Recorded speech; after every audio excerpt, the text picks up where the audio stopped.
Now after 5 days, Ananias the high priest came down with the elders and a certain orator named Tertullus.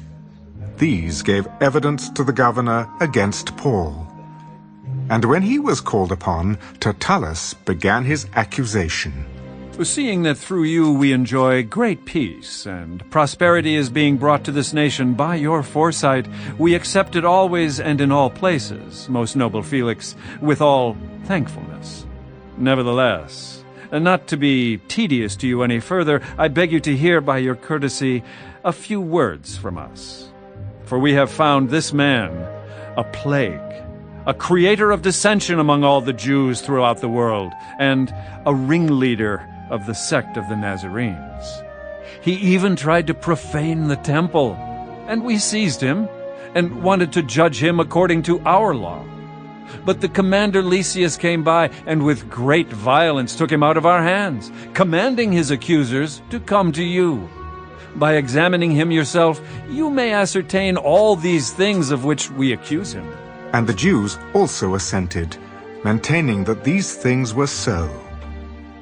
Then Paul, after the governor had nodded to him to speak, answered, Inasmuch as I know that you have been for many years a judge of this nation, I do the more cheerfully answer for myself, because you may ascertain that it is no more than 12 days since I went up to Jerusalem to worship.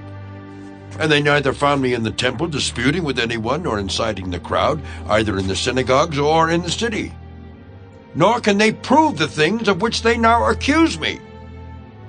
But this I confess to you, that according to the way which they call a sect, so I worship the God of my fathers, believing all things which are written in the law and in the prophets. I have hope in God, which they themselves also accept, that there will be a resurrection of the dead, both of the just and the unjust.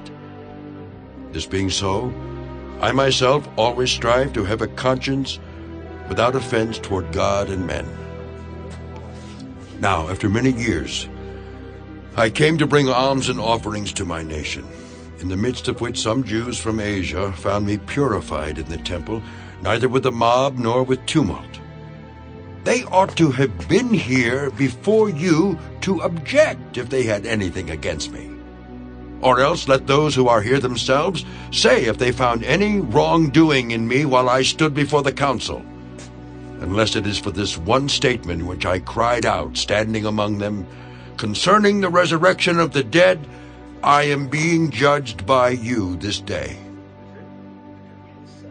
But when Felix heard these things, having more accurate knowledge of the way, he adjourned the proceedings. When Lysias the commander comes down, I will make a decision on your case.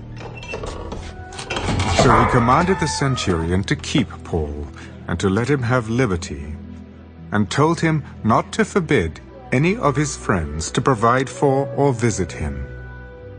And after some days, when Felix came with his wife Drusilla, who was Jewish, he sent for Paul and heard him concerning the faith in Christ. Now, as he reasoned about righteousness, self-control, and the judgment to come, Felix was afraid, and answered, Go away for now. When I have a convenient time, I will call for you. Meanwhile, he also hoped that money would be given him by Paul, that he might release him. Therefore he sent for him more often, and conversed with him. But after 2 years, Porcius Festus succeeded Felix. And Felix, wanting to do the Jews a favor, left Paul bound.